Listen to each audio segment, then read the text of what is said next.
Məni izləyən hər kəsə Allahın salamı olsun. Bugün sizlərlə sezonun ən ləzzətli yeməklərindən biri olan, demək olar ki, həftədə 3 dəfə hazırladığım möhtəşəm nar qovurmanın hazırlamasını paylaşacağım. İnşallah ki, bəyənərsiniz və like edərək də kanalıma dəstək olarsınız. Keçək hazırlama qaydasına. Öncəliklə tavaya duru yağ əlavə edirəm və yağ qızdıqdan sonra toyuq ətini gördüyünüz kimi heç bir duz, istiot vurmadan o üz bu üz qızardıram.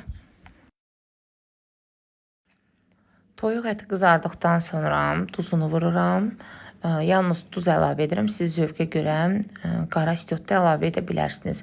Və tavadan götürürəm. Qeyd edim ki, içi hələ qızarmayıbdır. Daha sonra bir 100 qram kərə yağı əlavə edirəm. Yağ ərdikdən sonra yarım aypara şəklində doğradığım qırmızı soğanı əlavə edirəm. Üzərindən şəkər tozu və duz əlavə edib soğanın qızarmasını gözləyirəm. Şəkər tozu soğana xüsusi bir dad, ləzzət və parıltılıq qatır. Və soğan da Soğan qızardıqdan sonra bir qədər sarı kök əlavə edib qarışdırıram. Daha sonra nar dənəsini əlavə edirəm. Nar dənəsi çalışın ki, şirin olsun. Onda daha ləzzətli olur və tumu da hiss olunmur. Amma turş narın tumu yediyiniz zaman hiss olunur ağızda.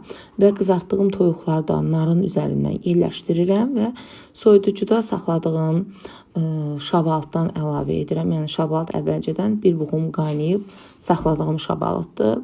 Və daha sonra tavan qapağını bağlayıram. Vamxodda nar dənələri öz suyunu çıxarana qədər, şabalıt tam yumşalana qədər bişməsini gözləyirəm. 20 dəqiqədən sonra yeməyim artıq hazırdır. Kaş ki, yenə də deyirəm, mən bu ətri, bu dadı sizə buradan ötürə bilərdim. Yəni möhtəşəmdir də, yəni möhtəşəmdir. Ətri qoxusu müsibətdir, çox dadlıdır. Çox bəyənəcəksiniz. Qırmızı soğanla ümumiyyətlə çox sevəcəksiniz. Mütləq tövsiyə edirəm ki, hazırlayasınız. Yanında mən plov süzmüşdüm. Siz istədiyiniz qarniri hazırlaya bilərsiniz. Tək də yemək olar, çörəyə batıranda bəhbəhlə yeyəcəksiniz. Amma mən plovla bugün hazırladım. Plovun üzərinə çox yaraşır.